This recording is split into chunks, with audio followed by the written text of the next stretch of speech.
back to another episode of the On the Wagon podcast. If you're not familiar with us, we are a sobriety podcast with a shot of comedy. I tell some of my drinking war stories from the past. Let's see, what are we on? 14 years. So have a little comedy in that, but also with some self-help and let people know what I'm doing to stay sober, and hopefully that can help others. Before we get started in today's episode, which is going to be labeled Sunday Fundays, I've had my share of messy Sundays when it comes to drinking. So we're going to plug in some of those today and rehash those stories and get a few laughs out of that. But before we get going, I want to say, congratulations to a fellow podcast. It is the Sober Podcast.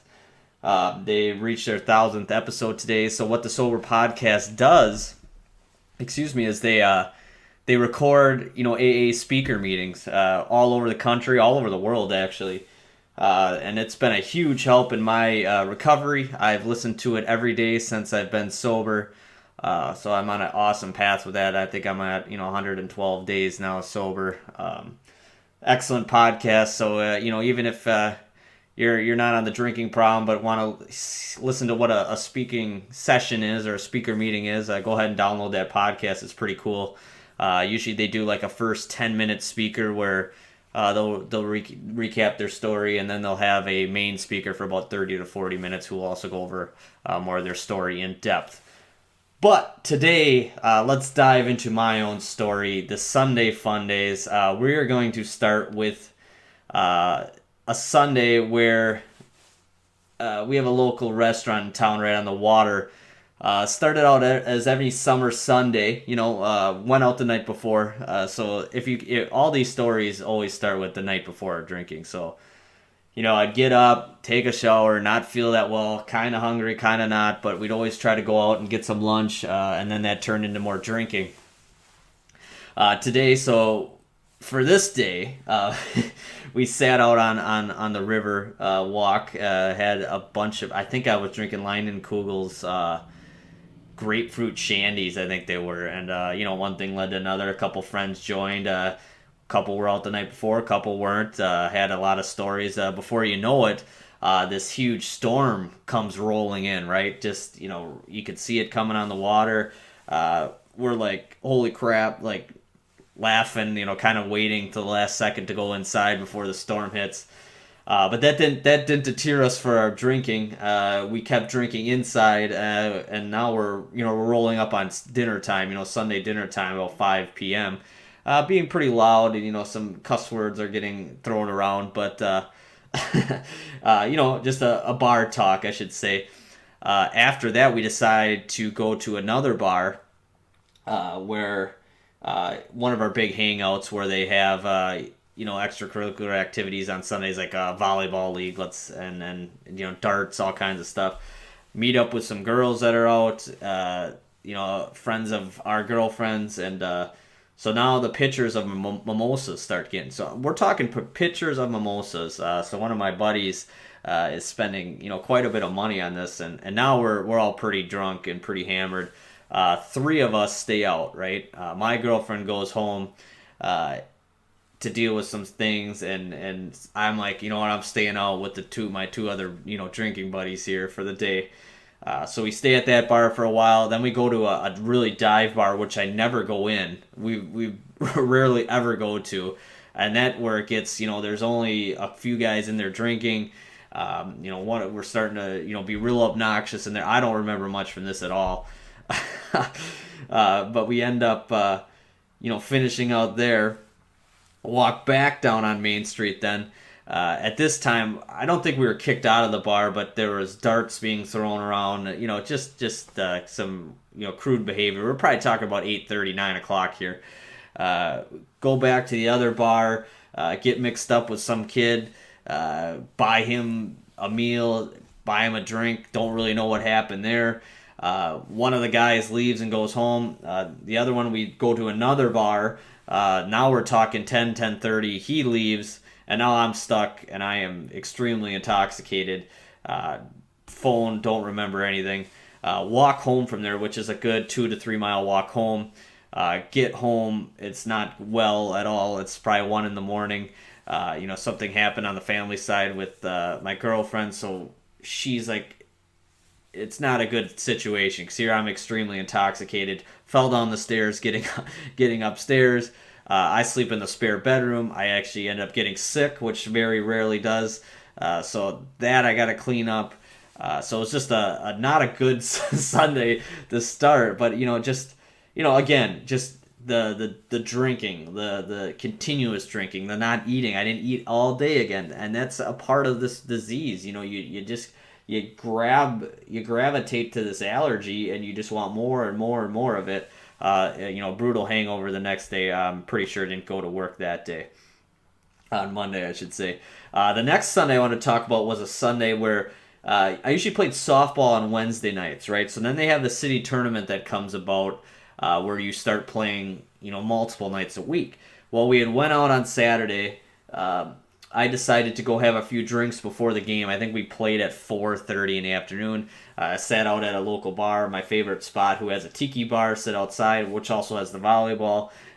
Drank pretty heavily there. Missed the game altogether. Don't even go out to the ball diamond. Just stay there and drink. 6:30 comes around. Some of the teammates come down and start drinking. I'm exclusively heavily intoxicated again. I was supposed to have a get together at my house that night to watch a wrestling pay-per-view, SummerSlam. So I'm not leaving the bar. Jenny's trying to pull me out of the bar. Trying to go home. I'm causing a scene. One of my friends and his now wife, they talked me into like, oh, just get in the car. We'll head home. We'll hang out at your house. So they come hang out. We have a bunch of laughs. Embarrassing for Jenny, but just laughing and having a good time. I said I haven't ate for probably a day and a half now. I've just been drinking. I probably didn't eat dinner on Saturday night. They tried feeding me a peanut butter sandwich or giving me one, and I just, kind of tossed it on the ground. Just another embarrassing Sunday moment. But, all these things add up. And at the time, like the next day, you always feel remorse about it, even a couple days after. But then, once Thursday or Friday come around, you start feeling better. And that's where another thing with this disease, it's like you forget about what happened less than a week ago, and you're at it again doing, you're out at the bars again. You might not drink that next Sunday, but you were probably out on Saturday. So that's where, I had a big struggle controlling myself. And I would probably, how many times was probably still, over the limit driving to a bar on Sunday, even though I didn't drive back home that night. I very well could have, Sunday there's people out, I could have got rear-ended, and then, the police are involved that way. And, that happened numerous times where I drove, the next day where I probably shouldn't have drove, where I was over the limit. So I'm very, thankful and grateful that I only got, for all those times that I drove drunk, I only got one OWI, and there was no accident. I didn't hurt anybody. And we'll get into my OWI story at a later episode. But that really made me feel like, blessed that, okay, not only that I didn't get in trouble, I didn't hurt anybody, right, or hurt somebody else, or hurt myself. It's very grateful that I know that at this point, very early on in my recovery, I'm not going to be intoxicated behind the wheel anymore. Perfect example, this last Saturday, we went to a wedding. It was a little tough. I had some urges to drink there just because it's that thing. Nobody was forcing it on me, of course, but, I had a couple coffees, which were good, but, about later in the night when the dancing started happening, I kind of got crabby with myself and irritated or irritable. I actually had to go, step outside for a second, just kind of get my wind and cool off, but, so that was interesting. But I got to drive. Jenny had a couple. She had a good time. I had a great time. It was an awesome wedding. But it was nice knowing that we're leaving at 10:30, 11 here. I'm driving home sober. Like I know that I'm gonna get Jenny home safely. I know we're gonna get home safely. So just a prime example of that. These next two ones I want to get into. So I call this the winter kickout, right? So this is when before I had Jenny, I lived in an awesome upper apartment at a cool apartment complex downtown with two of my best buddies. We went out the night before Saturday. off of something bad. I think we were drinking the night before. What was that? Bombay gin, which I don't know why we got Bombay and lemonades. It was cool with the Wiz Khalifa song that was out at the time. We went out to the bar. We don't remember anything that night. I know we remember that, but the next day I know the Packers played. I had a friend come over who doesn't drink too much, but we were all hyped up for the game. I was probably still drunk from the night before. I said, hey, let's rip a shot of this before we go out to our favorite sports bar for the games for the day. And he took a shot and and puked on our floor. So he had to clean that up. I ended up going out to the bar. My roommate who went out with us the night before didn't go out, of course, being responsible and stayed in.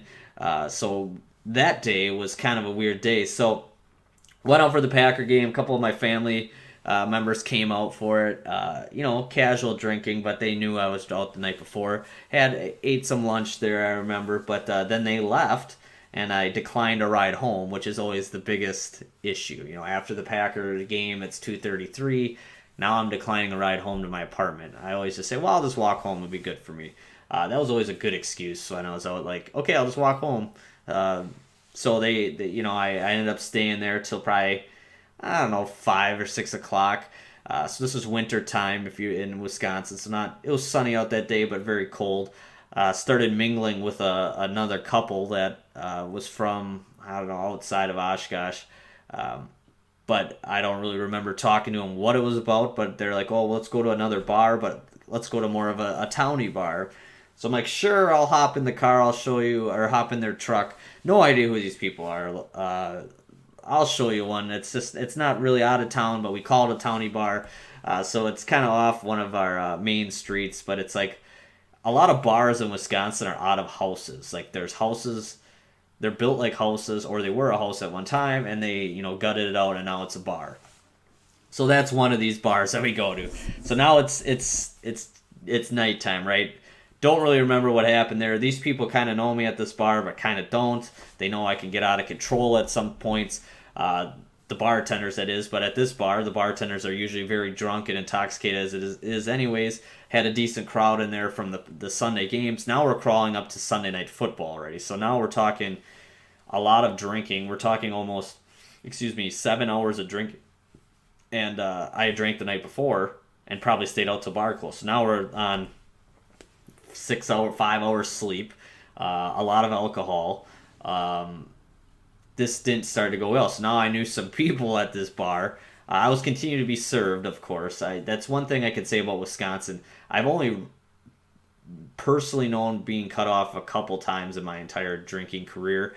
I've seen people get cut off, but I don't remember me being cut off. I'm sure it might have happened more than I think, but I know I was still getting served at this bar. Ran into a few people that I knew but not close with, started talking with them, was trying to bum a cigarette off this guy. I don't smoke. I don't know why. Sometimes I would smoke cigarettes when I drink, but I don't like smoking. I don't know why. It's just how it happens. Really was driving this guy nuts. You could tell that they were irritated. I think they actually worked a job where they were off on Mondays, so this was actually like a day where they could actually have a day of relax. Like, this was their Saturday night or Friday night, so it was early in the night. So finally the bartender's like, hey, no more of this. Like, you're done with bothering these guys. And I ended up saying, some gibberish to the bartender. So he tosses me out. I knew the bouncer pretty well. So he's sitting out there with me. Now it's 8 o'clock at night probably. And it's like blowing, like, snow cold. It's not snowing bad, but it's like, it's just not good. I can feel the wind burn. The next day I had wind burn on my face because you could actually walk across the main bridge here to get back to my apartment, which I used to do all the time. But this time I didn't. The bouncer ended up giving me a cigarette outside to calm down, and say, hey, we got to get you home. And I said, well, I just live right here. Like, now I moved. Like, this was pretty early on in my stages living downtown. I said, well, I'll just walk home. So I started walking home. Well, instead of walking home, I ended up at the bar across the street, right? So it's another bar across the street. Never been in this place before in my life. very intoxicated, but I was still served a beer. I always knew how to, like, when I got into a place, I could really, like, hold myself together, and so I could get another drink. I was always very good at that. So getting in there, start watching the Sunday night football game, run into somebody, a friend, one of my friend's brothers, who I know is also has a heard through the grapevine has a pretty heavy drinking problem, but at the time, whatever. So we start mingling there. I start texting a family member, like, this is where I'm at. The family member's like, why are you there? We need to get you home. Ends up picking me up there. They offered, like, hey, we got to get you something to eat. You haven't ate in a long time.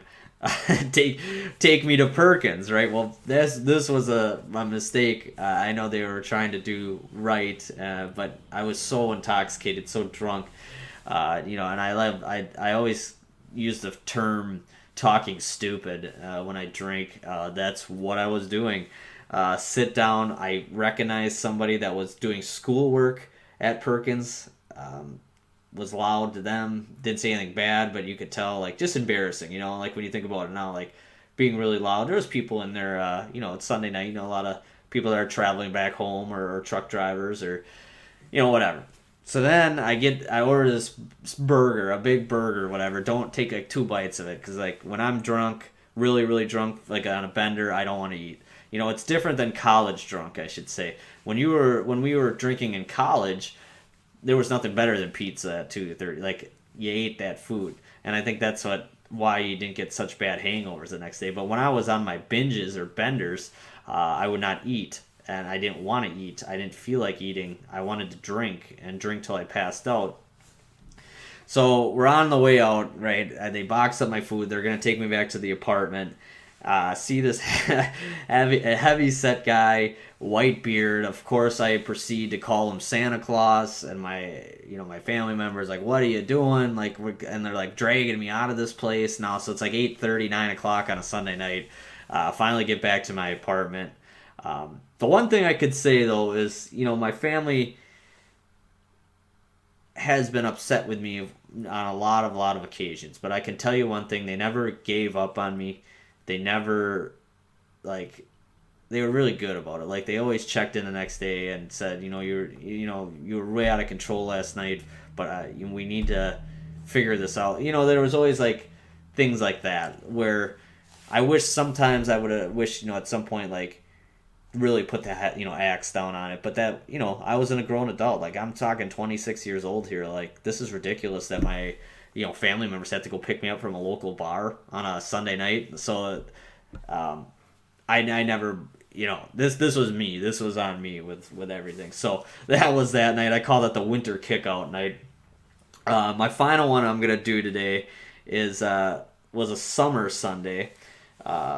So is what happened here is Jenny and I had a wedding, I believe, where we both went out and were drinking. The next day we had to go back and get a car, one of our cars at one of the establishments, I don't know if it was from the reception hall or whatever. So 2 of my buddies text me and say, hey, we're out sitting on the patio. Why don't you come out and hang out with us on Sunday? Low key, wasn't forcing anything on me, but just like, hey, come sit at a bar. And it was a bar, but it's like, no, if you just want to come hang out, we're just sitting in the sun and very casual.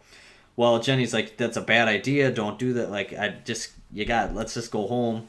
And she's like, I don't feel good because she doesn't drink much. So she's like, I need to go home and rest and sleep. So she went home. I went out. Story comes to, I think I had 1 or 2 start feeling good. Well, then some other people came that we knew. And this is the same bar that I was kicked out of from the last story. But, having a good time, drinking a lot. Taking shots. Well, now we're all pretty messed up, and it's still sunny out. Probably, it's probably 5 o'clock. Bartender takes my keys. Said, you can come get your keys tomorrow, but I just don't, not that I don't trust you, but I don't want you taking the chance or ever. So, very responsible that way. But now I have no keys. So we decide to Uber to a bar that I never go to, which I've had a bad experience at once before, where I was thrown out of. So I don't go there much. But we go there. and things turn really ugly here. That we're sitting at the corner bar. One of the guys is sleeping that I'm with. I don't remember being there. I'm talking stupid to people, like just bad. Because now Sundays in Wisconsin are people go out on Sundays. Like it's a normal day to drink, which it shouldn't be in my opinion. Like, but that it's people are out, whether it's a sport game or whether they're out on the boat in the summer or going to watch the Brewers. Like they go out for game, they go out for this kind of stuff. So, people who can handle their alcohol are out actually enjoying their Sunday. Where I'm blackout drunk with two of my friends. We don't get kicked. We get kicked out basically. So we get in an Uber to go take me home, and then they lived a couple streets over. We're extremely rude to the Uber driver. He's wearing suspenders. I keep calling instead of calling him by his name, I'm calling his name suspenders. So that was like the running joke for the few days after. It's like, oh my god, you keep. So then we're like, well, who put this on their Uber? Like, who bought the Uber account? Because then we're definitely getting a 0 star or 1 star on this ride. We make it back to my house. So now where I live, right across the street is one of these house bars which surprisingly I've been in one time, and this was this day. It's crazy, right? Like you literally, it's a house that's a bar. So we get home, we're messing around in my front yard, I don't run because I don't have keys to get in the house. Though the doors are locked. Jenny's, probably sleeping in our bedroom that's down. She probably didn't hear anything, and we didn't ring the doorbell. So I start banging on the back window for some like the back patio window. So stupid. Like I very easily could have broke that. But then we decided to go across the street at the Stadium Bar, it's called, and across the street from me. And I get there, and I kind of have like the other two guys order beers, and I kind of have like this like thing come over me, like I gotta get home. I don't feel that good. I gotta stop drinking, and I just kind of walked out of that bar. Get in the house. This is Sunday. I remember this. How I remember this, I have no idea. We had our old couch at the time.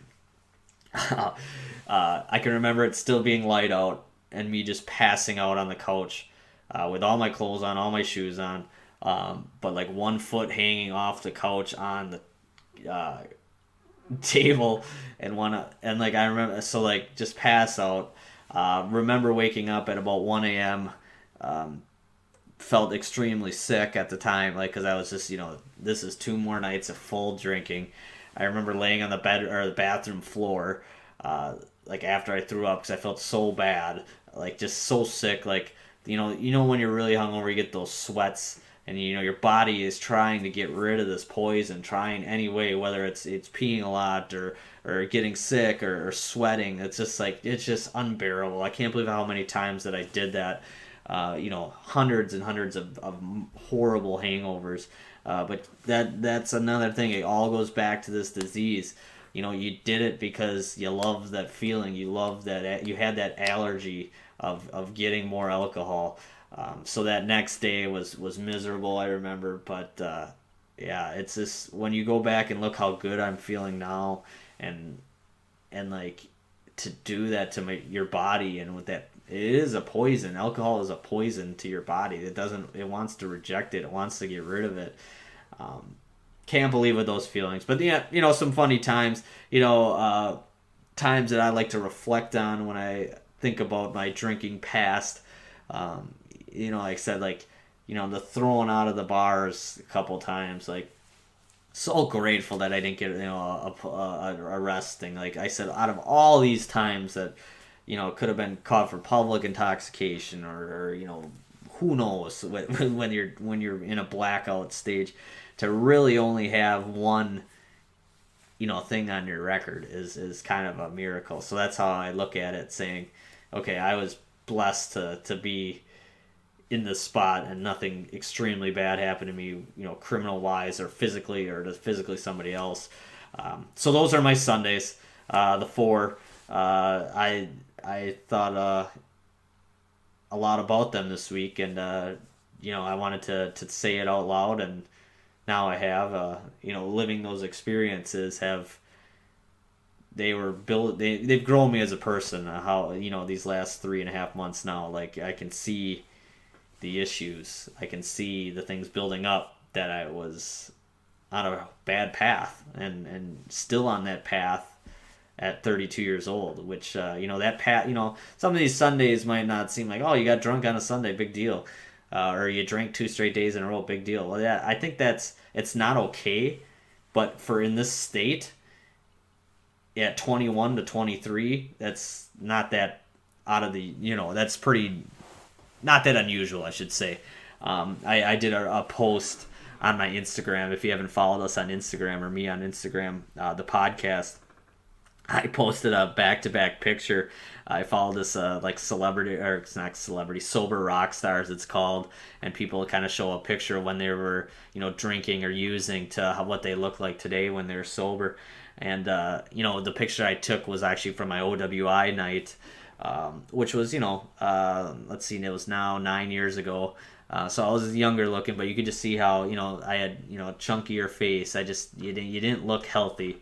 And, 9 years later, I look a lot better. But I was looking that up, like, okay, here I am. We live in the second, or I live in the second drunkest, city or area in the country. And this was from Maxim magazine, the Nina Oshkosh area. And that doesn't include Appleton. Appleton's like 4 or 5. Like, there's so many cities in the Midwest, and especially in Wisconsin, that heavy drinking is just crazy here, and it's easy to get roped into, and I very much so got roped into that. And at the time, I realized that now I had an absolute alcohol problem. So yeah, that's my Sunday Funday. So we can cross that one off the list.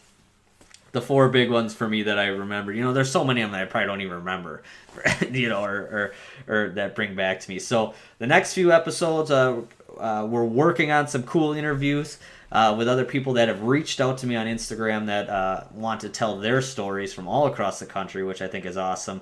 And they love the format of, having some humor in this.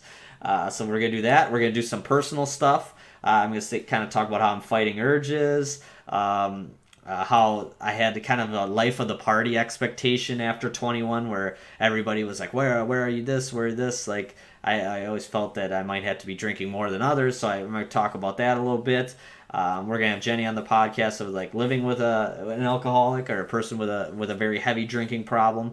And also, I'll kind of talk about when I tried to get sober the 2 times, and how I failed at that, and the times that perspired out of that. Talk about that. So for the rest of today, enjoy the rest of your week. We are working with iTunes to get these all on iTunes as well. I have a very special event being planned for some local people as well, to get together for kind of a kickoff for this podcast. I've been very passionate about this. If you could tell by my voice that I love my other podcast. This is D-Span. That's not going anywhere. We're doing some March Madness stuff coming up the next couple weeks. So that's going to be on my sports and entertainment side. But for my humor and sobriety side, this is where we're going to go, and we're going to keep going with this. Some exciting things happening. So stay tuned for that. Make sure you share this with others. Laugh a little bit when you're at the workday or on the weekend at some of my drunkenness stories, and put these out to some people who may need to hear it. So signing off here for the week. Take her easy, and we'll talk to you next week.